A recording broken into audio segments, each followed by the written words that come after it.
इहेन्द्राग्ने उपह्वजेतजो ऋत्स्तोममुष्मसि ता सोमं सोमपातमा। ये इंद्र अग्नि दोनों ही देव, ये इंद्र अग्नि दोनों ही देवता बड़े हैं। इनकी उपासना का हम भाव भव्य धारें। आकृष्ट हों गुणों पर इनको बुला रहे हैं, स्तुति उन्हें सुनाऊं, ये भाव हैं हमारे। मेरे उरस भावों का सोमपान करने ये देव दिव्य दोनों कृपया यहाँ पधारें। इनको सुना रहा हूँ अपना विनत निवेदन, इनको सुना रहा हूँ अपना विनत निवेदन। सत्कर्म में लगाएं, सत्कर्म में लगाएं, कर दूर विघ्न सारे। सत्कर्म में लगाएं, कर दूर विघ्न सारे। ये इंद्र अग्नि दोनों ही देवता बड़े हैं। इनकी उपासना का हम भाव भव्य धारें, इनकी उपासना का हम भाव भव्य धारें। ताजग्नेश प्रशंसतेन्द्राग्निशुम्भता नरः तागायत्रेषु गायत। मनुजों मेरा संदेश सुनो, यश इंद्र अग्नि के गावो तुम, यश इंद्र अग्नि के गावो तुम। ये इंद्र और ये अग्निदेव, ये इंद्र और ये अग्निदेव दोनों ही पूज्य महान बड़े। आहूत यज्ञ में करो इन्हें, आहूत यज्ञ में करो इन्हें। ये हितकारी बलवान बड़े, ये हितकारी बलवान बड़े। फिर करो प्रशंसात्मक शब्दों से अलंकार इन दोनों का, फिर करो प्रशंसात्मक शब्दों में अलंकार इन दोनों का। गायत्री की स्वर लहरी, गायत्री की स्वर लहरी में हो यश प्रसार इन दोनों का। फिर इस प्रकार इन देव प्रवर को मिलजुल शीघ्र रिझावो तुम, फिर इस प्रकार इन देव प्रवर को मिलजुल शीघ्र रिझावो तुम। मनुजों मेरा संदेश सुनो, यश इंद्र अग्नि के गावो तुम, यश इंद्र अग्नि के गावो तुम।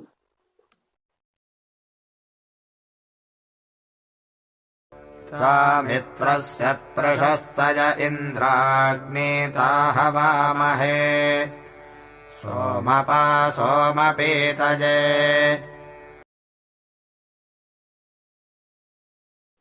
ये अग्नि और ये इंद्रदेव मित्रवत प्रेम करने वाले सात्विक प्रशस्त सुख प्राप्त हेतु हम सादर उन्हें बुलाते हैं।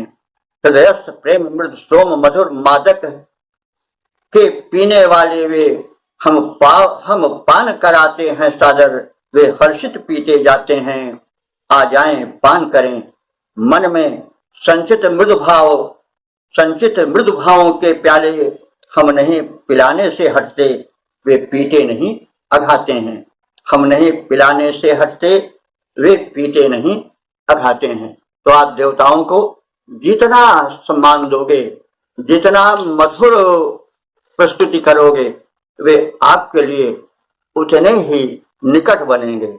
न आप उन्हें पीने में पिलाने में किसी प्रकार की कमी रखो, और वे तो उसके कांक्षी ही हैं। वे तो नित्य चाहते हैं कि आप उनके अनुकूल पदार्थ, उनकी अनुकूल बातें करो और उनके कथन के अनुसार जीवन बिताओ, सुखी बनो। यह उनकी अनवरत कामना रहती है। इस प्रकार से इस मंत्र के हम सामान्य और विशिष्ट अर्थ को देख चुके हैं, और अब इस मंत्र का समापन हो रहा है।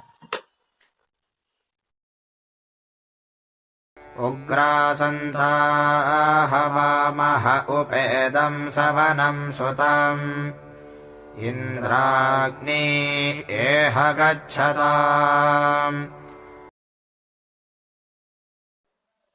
ये इंद्राग्नि दो उग्रवीर, हम सादर उन्हें बुलाते हैं। मृदु भक्ति भाव का सोम स्वरस हम अर्पित करते जाते हैं। शुभ कर्म यज्ञ हम करते हैं, उड़ भक्ति भाव से भरते हैं।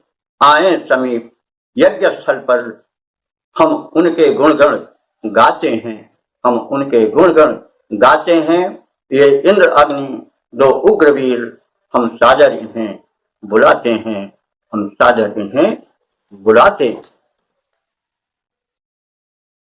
ता महान्ता सदस्पति इन्द्राग्ने रक्ष उब्जतम् अप्रजाः सन्वत्रिणाः। ये इंद्र और ये अग्निदेव दोनों सक्षम, दोनों महान। ये इंद्र और ये अग्निदेव दोनों सक्षम, दोनों महान। सभ्यों की सभा सुरक्षा का दोनों को सम्यक रहे ध्यान, दोनों को सम्यक रहे ध्यान। राक्षस जो निर्दय पर पीड़क, राक्षस जो निर्दय पर पीड़क पर भक्षक बनकर घूम रहे, मानवता के विपरीत बने निर्दयता का मुख चूम रहे, उनको अति सरल बना दो, उनको अति सरल बना दो प्रभु, उनको सुबुद्धि कर दो प्रदान। यदि नहीं सरल बन पाते वे, यदि नहीं सुधर वे पाते हैं, आसुरी वृत्तियां ग्रहण किए यदि अपना समय बिताते हैं, कर दें उनको संतानहीन, कर दें उनको संतानहीन। हे सभाध्यक्ष सक्षम सुजान, ये इंद्र और ये अग्निदेव दोनों सक्षम, दोनों महान, दोनों सुजान, दोनों समर्थ, दोनों महान।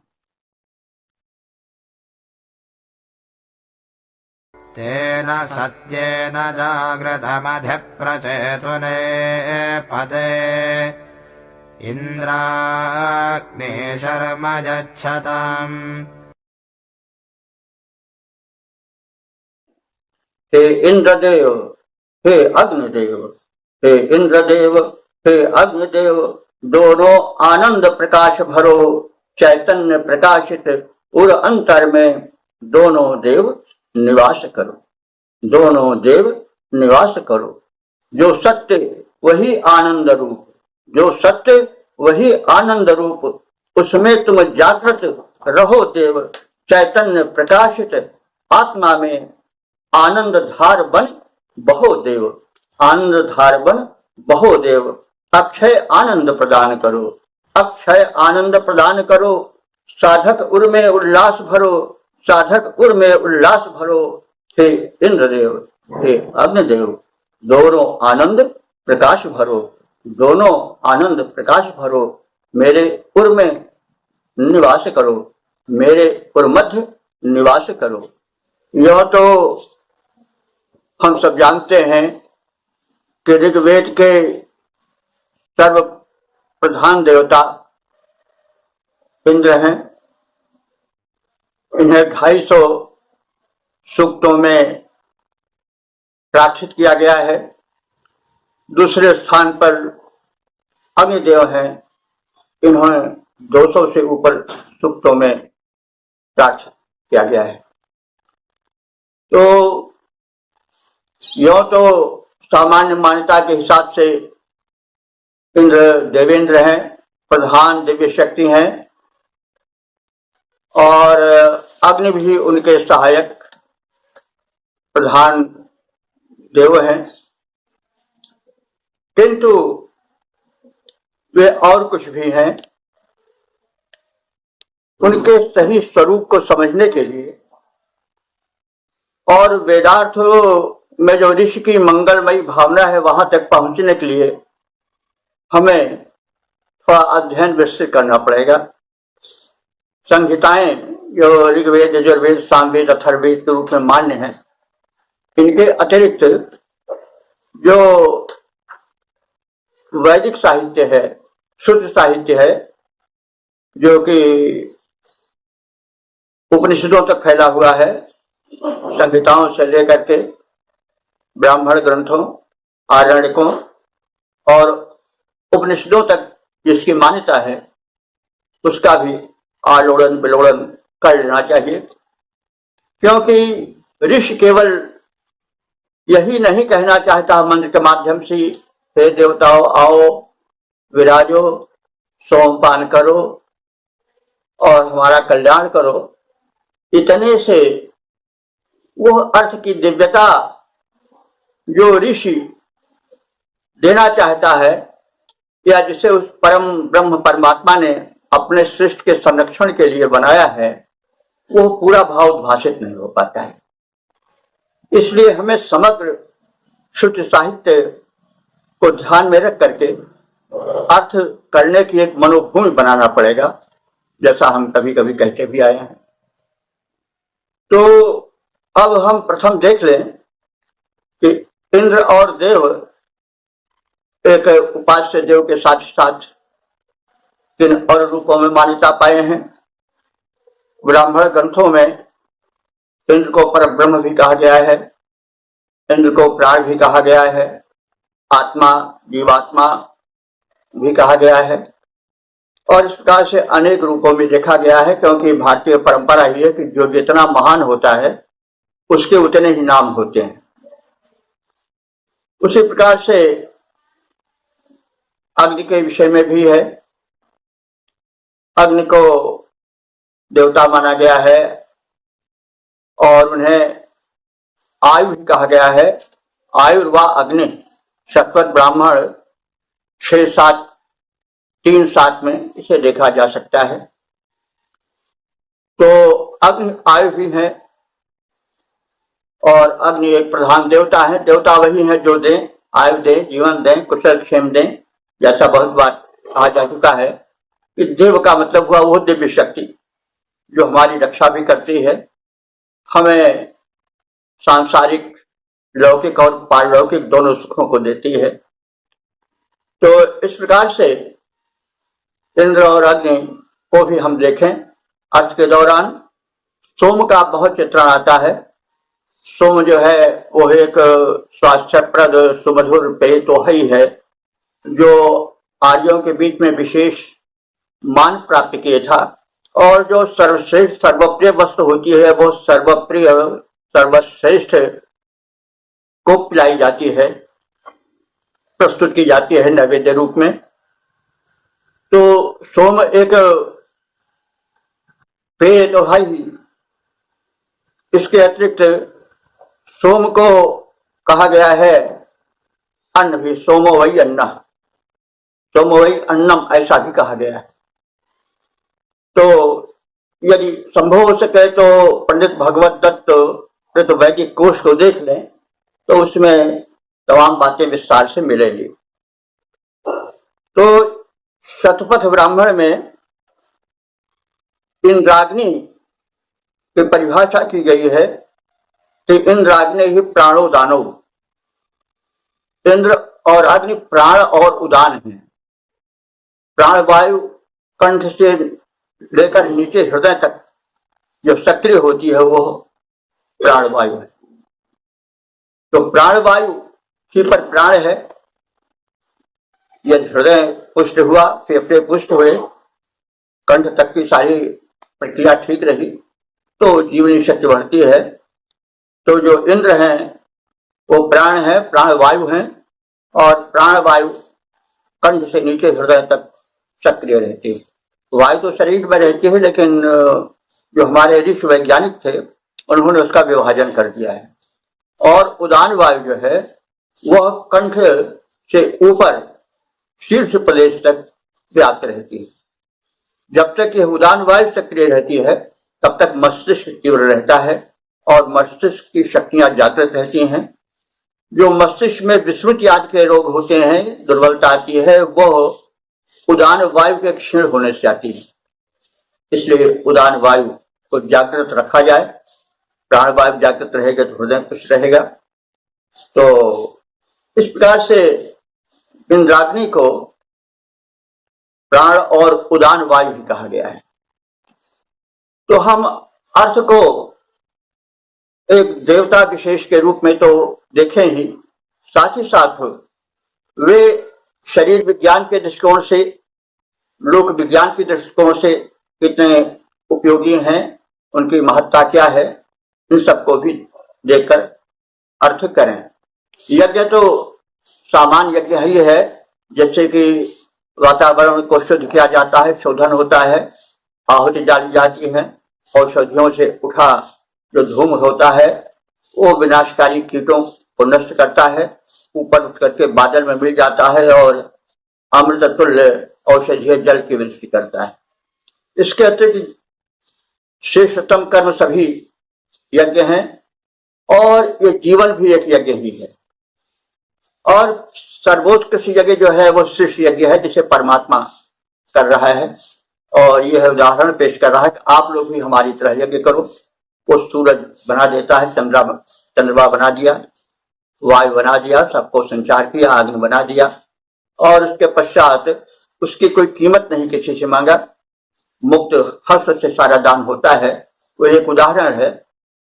मनुष्य भी वैसा ही उदाहरण प्रस्तुत करे, अपने जीवन यज्ञ को महान बनावे, सुगंधित बनावे, पुष्ट बनावे और उसका मोड़ जगह जगह पर न ले, पर उपकार में लगावे, तभी विश्व कल्याण होगा, आत्म कल्याण होगा और तभी पृथ्वी स्वर्ग बन पावेगी। इस सूक्त में इंद्र और अग्नि इन दो दिव्यों का स्तवन है, इन दो दिव्य देवों का स्तवन है और उनके दैवी रूप के साथ साथ ही पिंड में, शरीर में निवास करने वाले उनके रूपों का भी स्मरण किया गया है। जो इंद्र हैं वे हृदय रूप में, मन रूप में, आत्मा रूप में पिंड में विराजमान रहते हैं। ब्रह्मांड में वे बृहद देव के रूप में विराजमान रहते हैं। तो उनके इस स्वरूप का ध्यान किया गया है। और जो सोमपान की प्रस्तुति की बात कही गई है वो साधक के लिए है, उपासक के लिए है कि वो ऐसा अन्न, ऐसा पेय और ऐसा खाद्य प्रस्तुत करे जो सोमरस की तरह पौष्टिक हो, सरस हो, मधुर हो। उन देवों को वो कटु रस न पिलावे जिससे कि उनकी शक्ति क्षीण हो अथवा वे दूर भगें। हम यदि आहार गलत लेते हैं, हम यदि प्रकृति के प्रतिकूल आहार लेते हैं, पान करते हैं, खान पान हमारा बिगड़ जाता है तो हमारी अग्नि जो है वो क्षीण हो जाती है, शरीर मलाकुल हो जाता है और हृदय हमारा बैठने लग जाता है, तरह तरह के रोग होने लग जाते हैं। जो इंद्र देव रूप में, हृदय रूप में इंद्र विराजमान है वो रुष्ट हो जाते हैं और वे क्षीण हो जाते हैं। फलतः मृत्यु के निकट मनुष्य चला आता है। यह संदेश भी ऋषि ने इसमें संक्षिप्त रूप में दिया है। और यह भी कहा है कि जो हृदय में चैतन्य है वो हमारे आप सबकी कृपा से जागृत हो चुका है और उस चैतन्य वाले पूर्ण हृदय में आप सदैव निवास करो ताकि हम कभी भ्रष्ट न हो पाए और हमारे विचार और हमारे संस्कार जागृत रहें और आप सक्रिय रूप में रहो। साथ साथ यह भी प्रार्थना की गई है कि समाज में कुछ ऐसे लोग हैं जो राक्षसी प्रकृति के व्यक्ति मतलब रहता है, अगर अशुद्ध भावों से भरा हुआ तो समाज को संतुष्ट कर देता है। एक मछली पूरे तालाब को गंदा कर देती है। अगर एक दुष्ट प्रकृति का व्यक्ति हुआ तो पूरे मोहल्ले को, समाज को, या ज्यों ज्यों शक्तिशाली होता जाएगा त्यों त्यों उसका अत्याचार बढ़ता जाएगा और प्रजा पीड़ित रहेगी। इसलिए जो साधना करना चाहते हैं, जो शुभ विचारक हैं, उनके विचार दबते जाएंगे और अशुभ का, अकल्याण का, क्रूरता का प्रसार होता जाएगा और यह भूमंडल जो है नरक की ओर बढ़ेगा। जबकि देवों की इच्छा है कि यह भूमंडल स्वर्ग बने। तो इसके लिए आवश्यक है कि जो दिव्य शक्तियां हैं, वो जो दुष्ट राक्षसी प्रकृति के मनुष्य हैं उनको सुधारें, उनमें सद्बुद्धि लाएं। अगर सद्बुद्धि नहीं किसी कारण से आ पाती है उनमें तो उनकी वृद्धि रोक दें और समाज जो है वह दुष्टों से रहित हो जाए। क्योंकि दुष्ट जो होते हैं वे बिल्कुल सर्प की तरह होते हैं। वे बिना मतलब को डस लेते हैं, नुकसान पहुंचाते हैं और दुर्भावना समाज में फैलाते हैं, सामाजिक वातावरण प्रदूषित करते हैं। इसलिए समाज कल्याण के रूप में ऋषि ने 5वें मंत्र को प्रस्तुत किया है, जिसमें दुष्ट सरल बने या विनष्ट हो जाएं उनकी संख्या समाप्त हो जाए, यह बात प्रार्थना रूप में कही गई है। इस प्रकार से इस मंत्र में आत्म कल्याण और इस पूरे जो सूक्त में आत्म कल्याण के साथ साथ लोक कल्याण की भी बात कही गई है। इसे हम लोग हृदयस्थ करें और वेद मंत्र के श्रवण के द्वारा अपने जीवन को सरल और सुंदर और सुपुष्ट बनावें तथा समाज में हम सद्भाव का प्रचार प्रसार करें। अगर समाज सुखी रहेगा तो हम भी सुखी रहेंगे। इसलिए हमारा दायित्व जो है उस समाज के प्रति भी है, क्योंकि हम न रहें तो समाज नहीं खत्म होगा, लेकिन अगर समाज नहीं रहेगा तो फिर जो है वो हम नहीं रह पाएंगे, निश्चित है। इसलिए हम समाज के एक अंग हैं और अगर अंगी नहीं रहेगा तो अंग जीवित नहीं रहेगा। इसलिए व्यक्ति का दायित्व जो है अपने प्रति तो है, समाज के प्रति भी है। ऋषि का यही संदेश रहा है और आप देखेंगे कि ऋग्वेद में आपको स्थान स्थान पर ये भावनाएं जो भी बताई गई हैं ये आपको मिलेंगी। हम सोमपन और उसके बाद इंद्र और अन्य देवों के आवाहन के साथ साथ एक संदेश भी सुने समझें, जो ऋषि का और जो परम शक्ति का जिसने वेद को बनाया है, जिसने वेद मंत्रों के संदेश भेजे हैं ऋषियों के पास, उसका तभी सार्थकत्व होगा जब हम उसके उस अर्थ के अंतः में प्रविष्ट होकर के उसका आनंद लेंगे। तो इस प्रकार से इस 21वें सूक्त के 6वें मंत्र के समापन के साथ उसके जो है वो सारांश कथन के पश्चात हम विराम लेते हैं।